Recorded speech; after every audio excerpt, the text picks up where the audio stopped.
Jonas. Hey, what's up, guys? It's great to see you. Nice to see you too.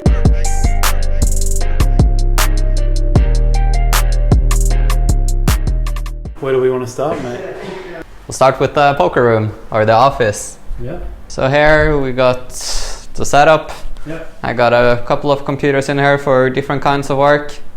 And currently we're watching the Galfond Challenge versus Benevidi. Vancouver. Yeah, so we've got Ben here too. So you're a professional poker player. Yeah.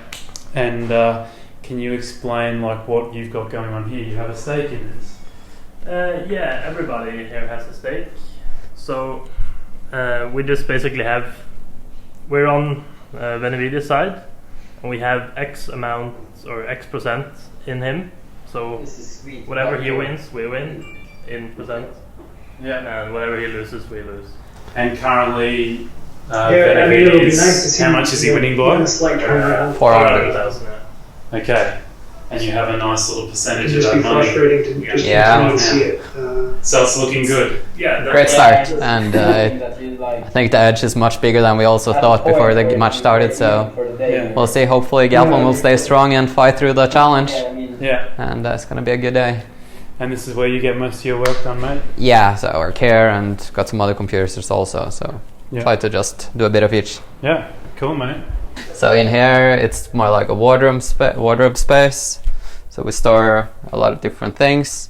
In here we have a CCTV for security purposes, Yeah. and wired cables, so we got wired internet all over the house. Basically just Have you had any bad it's instances? just a bunch of jackets and clothes in all of these things, so not too much interesting. And for the cleaners they also use it. This is one. your favourite jacket. Yeah, this one is pretty sick. What you're wearing on a Saturday night? Yeah, it kind of depends. It's not any occasion you can wear that and be socially accepted, so whenever you get an opportunity you just gotta go with it. Right. So Alright. This is the backyard, mate. This is the backyard. Yeah. Anything exciting happening out here any of the time? Well, we're in London, so maybe in a day, like in a year, we get like 40 days or something we can enjoy outside. Majority is spent inside using the other facilities. Yeah. But yeah, London is so-so, I would say. Yeah. Now I want to ask the questions that probably everyone out there wants to know. Yeah? Do you have any good betting stories? Anything exciting? Anyone famous or anything you've met that's a good story? Yeah, but that was a long time ago. That was like, I think we already said it, and it's not so fun to repeat the stories, but yeah, it was really, I was living with Felix in 2012 to 2016 or something. He's the poker player? Yeah, so he was also a poker player, so just two of us, and we were betting on Netherlands to beat Australia. Yeah. Exactly 3-2. It's a good bet, mate. And it was 60-1 when everyone else was pricing at like 40-1. So we thought like, well, 50% edge, we could bet £1,000, so we just stick it on, and told some other friends also who also did well on that bet. So Yeah. after that, Felix decided to go to Vegas, played a WSOP, and got second for $5 million. So I mean, it's pretty hard to top that story in a Yeah. betting story. So That was the game where Tim Cahill scored that cracking goal. yeah, and Arjun, Shout out to Tim Cahill. yeah, Aussie, Aussie, Aussie. and Robin missed like an open goal in the 92nd minute. I was like, whew, all right, sometimes it's just meant to be.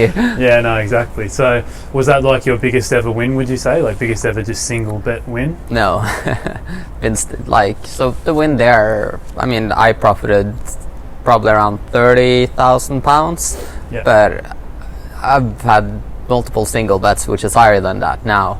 So, but of course at the time it was huge, and in terms of like Yeah. the stakings and winnings, it was significant.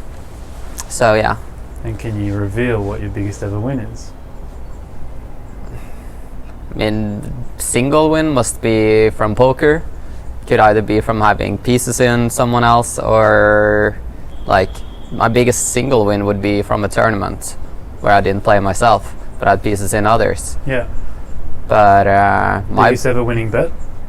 biggest ever winning bet, I haven't had like any huge wins because I don't do too much accumulators. It's hard to get on those in Asia. the biggest ever odds I've been winning, I just tried for fun because I was kind of consulting for a company, so I wanted to see how SPTech was working because they gave bonuses on Premier League. So if you have a tenfold accumulator and you get like 70% bonus or something, odds boost or something like that, and they're only having like 2% margins. So I was like thinking that's stupid because that means you're gonna have a 20% edge given that you pick the best 2%ers. So I just did that for 2 weeks and I managed to land like a 7-fold accumulator, which was like 1,500 in odds. But the stakings were about a cheeseburger at McDonald's, so it was not like, but I mean, at least I could get 1,500 cheeseburgers, so. And biggest ever losing bet?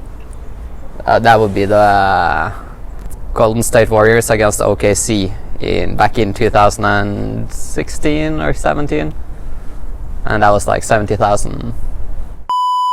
Yeah, it was annoying. I was first betting OKC plus 1.5, and then I changed it to Golden State 1.5. And thank you, Sport Market. They didn't update what I had on, so I just like tried to max the limits, and SBO didn't change their odds back then. So I just bet, and it just said pending on like on like 40,000 of the 70,000 I was taking. So I thought I just had 30k on, or first I thought I had 10k on.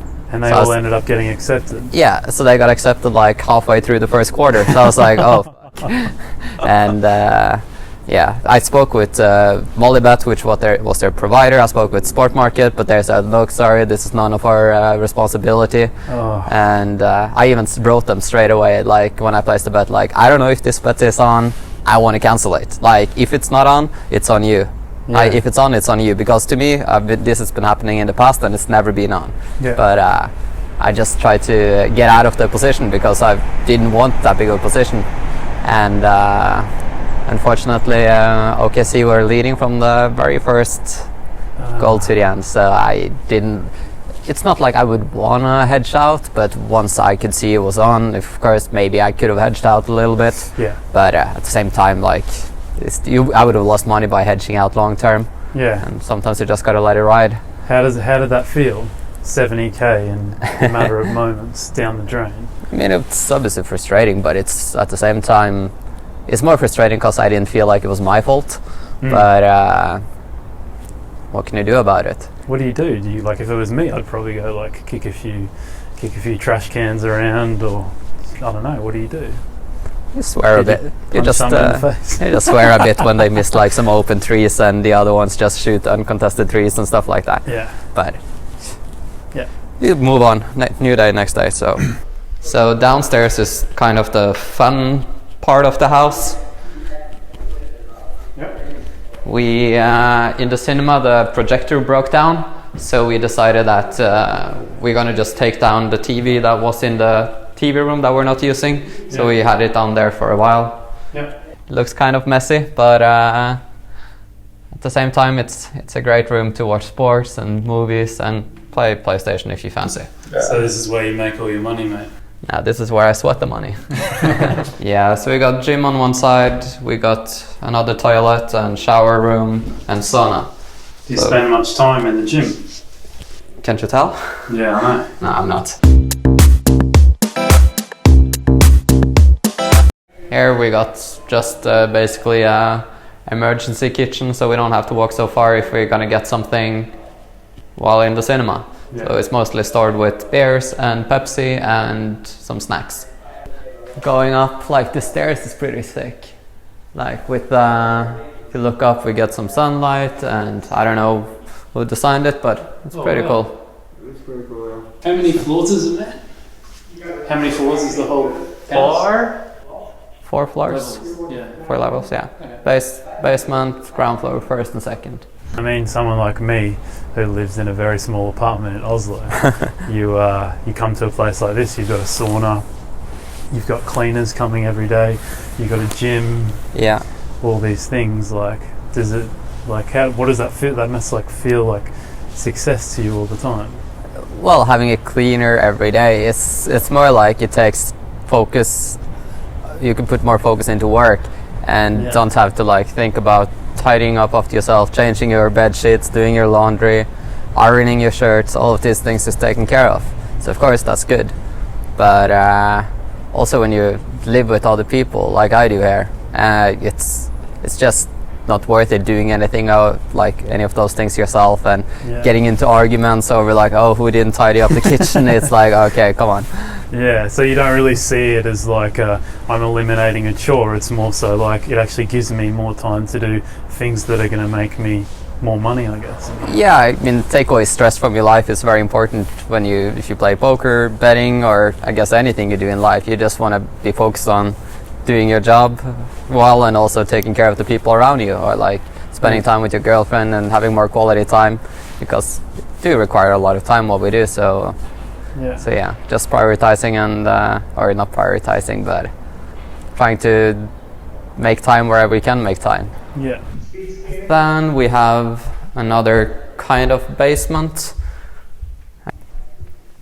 So yeah, here we just have the garden out there. It's very nice during the summer, and yeah, coffee machines, everything that you need in the kitchen. That's got it covered here. Yeah. Moving on, like upstairs is basically just all the bedrooms. My bedroom looks like this. Beautiful, mate. We got I got this for in case I want to watch some sports in the room. Got a TV here, and yeah. Not bad. No, it's good for some late nights on Netflix. Netflix and chill. Yeah, and then it's just a little wardrobe. And just a nice little bathroom in there too. This is where I spend the majority. Here are some notes from my girlfriend. Babe, don't close the door because it gets very warm. She wants it warm but not too warm, so we need to have heating on but also some ventilation. Basically every room has its own bathroom, so we don't have to disturb each other or make a mess in each other's place. So yeah, no, it's good, and I guess that's kind of what's required also if you're going to live many people together, but also everyone appreciate their own space. So been here for 1.5 years and I think everyone's happy. Are you one of the messier ones, mate? No. No. I'm the least messy one of the ones in the house. Okay. And that says a lot. So hence why the cleaners comes every day. How does it feel walking around a house like that for you? Because I know what it's like for me. I mean, I remember when you viewed the house, it was more like, oh wow, this is so big. You can have so much fun here. Yeah. But I mean, you tend to stick to certain rooms, like you have the office where you work, you have the cinema where you maybe play video games or watch sports or movies, etc. And then like kitchen area, like not being used much. And then we have another TV room, which we kind of turn into your guest room. Yeah. And bought a ping pong table, used it for 2 days. So yeah, it's just a lot of these things looks very nice, but like you're not really using them that much. Okay. But it's kind of like it's nice to have, of course. I guess, mate, you're living the dream with a lot of people. So Yeah. you're a professional sports bettor. You watch sports for a living. We've just shown like where you live and the people you live with. Like, do you think you're lucky? Yes and no, in a way. I mean, if you look at, yes, I was born in Norway and I was given the freedom to do so. Like many other places in the world, I wouldn't be given the same opportunity. Like I wouldn't have a computer, I wouldn't have been able to basically just give it a go. And even if you were successful, something might have happened to you if you grew up in like a poorer community. So in one way, yes, I've been lucky there. And I would also say I was extremely lucky in my first year of betting to not run bad. Yeah. Like when we did the variance calculators and all these things, like I was probably one of the top graphs.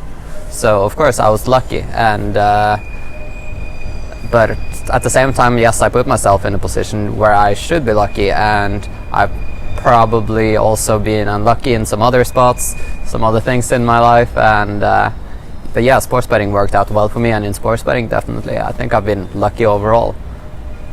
Even though like I could say for the past years, like I don't feel like I've been as lucky. Yeah. So if you look at it as a whole, yes, I think I'm lucky because it's much better to be lucky at the start than at the end. Yeah.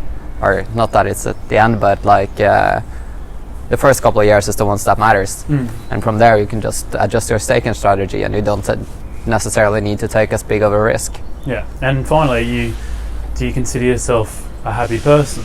Because like lots of people have, like, you know, you hear all sorts of stories about celebrities who have it all, like more than this. Yeah. And they're not happy. Yeah, no, I feel like I'm happy. I do. Like, I'm very happy in my relationship. I'm happy that I spend time with people I enjoy spending time with. And one adjustment that I did was to move in with more people, just to be more social and have more people around me, and do things a bit different. Because I lived by myself, and I was like, this is like boring. Like, I know it myself. I'm not the most initiative taking guy who is gonna try to be social and do a lot of things to be social. Yeah. But if you're kind of given like the social life when you live with other people, yeah, sure, this is great. And then it's easier also to do other things.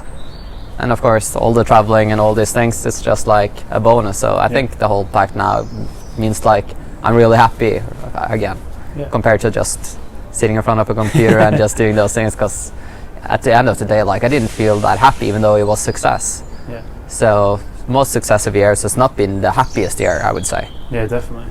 Because it's that balance, and it's tough to find it. Yeah. Well, thank you, mate. Thank you for the tour of your house.